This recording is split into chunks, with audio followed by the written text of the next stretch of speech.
Hello, friends. So, I'm Dr. Prachi. Welcome you all to the day 8 series of quarantine series. Here we are discussing almost all types of health problems and how we can manage them with homeopathy. Not only health problems, we are also discussing few other topics which are concerning to your mind, mental health, and all other things. So, without wasting any further time, let's just dig into today's topic. As promised, I am here with the diabetes and homeopathic treatment topic for today, and without wasting any further time, let's just start the topic. This is because, as yesterday's topic, I think for today's topic 2 hours also will be a less time when we are talking about diabetes, right? So basically, diabetes is nothing but excess of glucose and low of insulin. So the reason behind knowing diabetes is you should be knowing the symptoms that you are experiencing and someone else is in front of you. If he or she is experiencing, you should be able to tell that yes, I think this is somewhere related to diabetes. You can go and check at as fast as they can or you can, and if it is on our hands, we can prevent diabetes. That is what the whole motto is about. So when we say about diabetes, the first thing which comes into picture is pancreas. Pancreas is an organ which is related to diabetes directly, because this is where the main production of insulin is. So when I say there is low of insulin, I mean that the pancreas is here. Pancreas or swadupinda, which is known as in Marathi. So this is your whole body, and you can see this is pancreas. The shape is somewhat like this, right? So something like this, huh?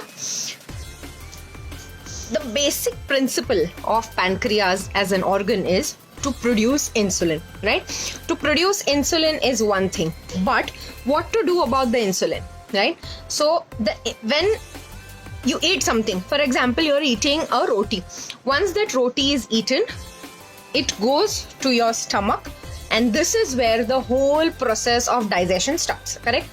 But to start with the digestion, this guy here, that is known as the liver, without his permission, not a single grain of food goes down your stomach or your intestine or whatever.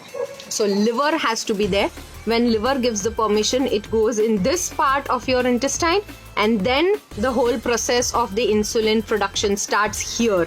So this is the pancreas, which is sitting exactly in between the intestine, right? It is exactly situated behind the stomach and in this intestine part, right? So it just stuffs itself in that C portion of the small intestine, right? So all these three organs, all these three members or friends, which we call, they help each other in the digestion or metabolism process, and the food goes down. So this is what happens exactly, right? Now, when the insulin is produced, the glucose that is produced in our body, what it does is it takes insulin all over the it takes the insulin, it takes the glucose all over your body, and our metabolism process starts as well. So while I'm talking to you right now, I need glucose. And who is doing the process? Insulin is doing the process of providing each and every cell of our body glucose, right? To provide glucose to our body is the main motto of insulin molecule produced from the pancreas. This is what it is required. But when this insulin drops down due to various reasons, it causes diabetes.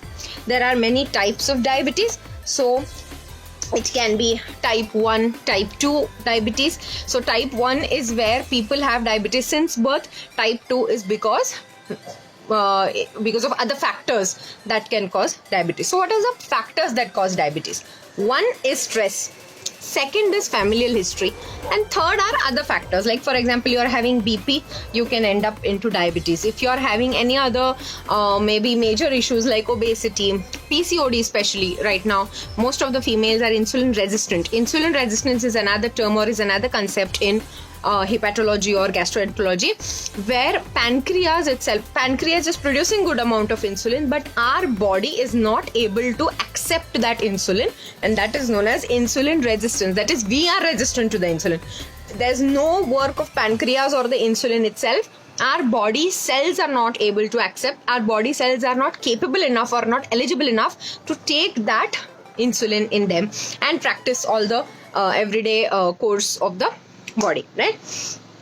So that is one thing. But when I call stress, as I told you that I am reading a book called You Can Heal Your Life, I'll also tell you one factor that causes diabetes, which is very interesting at the end of this video, right? So what are the symptoms that you may get while you are going into diabetes? One, you should remember 3 P's of diabetes: polyuria, polydipsia, and polyphagia. So when I say polyuria is nocturnal enuresis, or which is also known as increased frequency of urination. That is polyuria. More than one is polyuria is urine. So polyuria, that is increased frequency of urine. Most of the diabetic patients, you will see, they will get up in the night and they'll go to the bathrooms 2 or 3 times. So this is known as one of the major cardinal and alarming symptom of diabetes is polyuria. Second P is polydipsia, increased thirst. So more of thirst. What they do, especially what happens in diabetic patients, is they get thirst and they go on passing urine. They get thirst and they go on passing urine. So this is where the thirst is concerned. And the third is polyphagia, that is increased hunger. So polyuria, polydipsia, and polyphagia are the 3 cardinal principles, or you may say indicative or alarming symptoms of diabetes. So if you can identify this at a very early stage, it is the best, and you can control diabetes as early as possible. And other symptoms are headache, maybe skin diseases which are not getting healed easily. There is weight loss or weight gain. There are mood swings, there is hair fall, all these things. Weight gain and weight loss also depends on the hormonal stability that you have right at that moment of time. Another important symptom also depend upon if you are going into complications. Complications are 3. It affects your kidney, it affects your nerves, and it affects your eye. So when it affects your eye, you will get blurred vision or dimness or cataracts.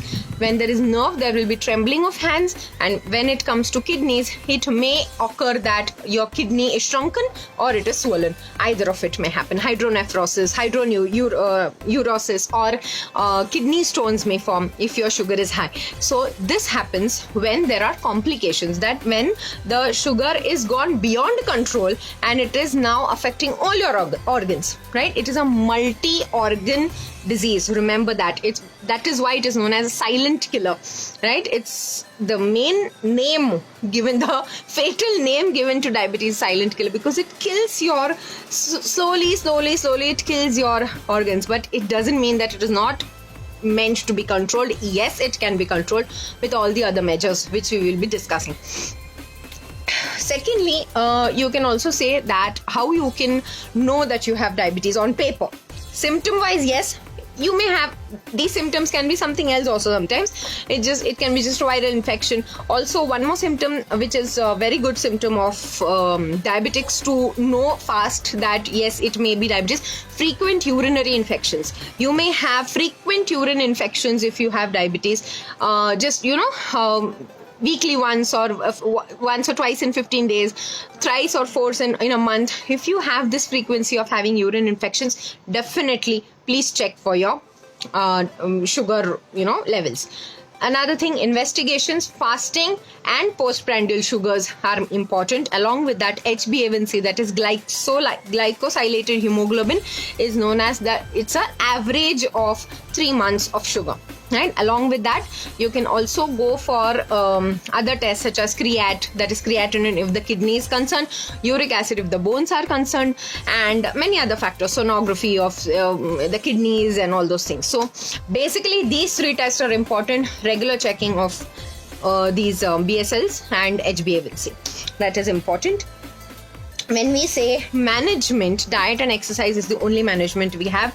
For diet restrictions, of course, you can consult your nutrition expert what they have to say on this diabetes, because everyone has a different demand, and when it comes down to diabetes, your sugar control has to be important. Control your sugar intake. Sugar as in processed sugar, not natural sugars, artificial sugars. For example, all the sweets which we have, carbs which we have, contain a lot of glucose, contain a lot of glycemic index is high in these food products, so better we control on them. Another thing is exercise. Exercising is a must, not irrespective of you have diabetes or no, you have to exercise. So better get down to exercise right now. Right time, it is the right time. So even if you're self-quarantine, do exercise at home. That's what I have been telling since day one of all the videos. Along with that, homeopathic treatment. When I say about homeopathic treatment, what homeopathy does is it does 4 things.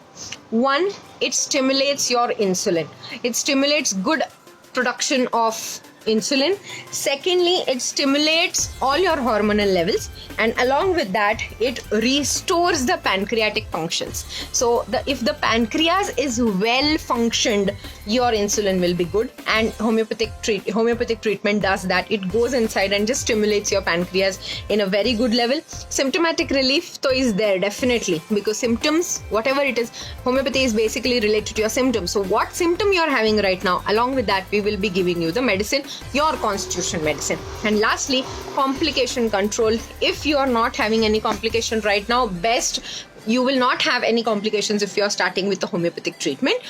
But if you are having complications, if you are on insulin, we'll be trying and to control that particular complication.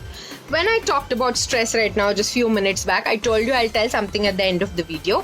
When we say stress, because stress is the cause or key factor of not only diabetes, almost all types of diseases right now. So the book which I am reading currently, I came across a probable cause of stress which causes diabetes particularly, is what I'll just read you. So diabetes, when we say it, the probable cause is longing for what you might have been, longing for what you might have been, right? What you want, you're not getting. A great need to control. You always want to control someone. Deep sorrow. There may be some sorrow or some grief that you have, and no sweetness left. These 4 things are very much important if you have major stress. See, all this comes into subconscious. So just please dig into your subconscious levels and just see if you have all these things. Meditate. Try to get out of those stress and try to get best homeopathic treatment. That is what I would say. So that's it for today. Thank you for watching the video. I hope you all are home. Stay safe, stay quarantined, stay home. It's for our good. And that's it for today. So I'll see you in tomorrow's video. Thank you for watching the video. Please let me know your comments, and yeah, see you.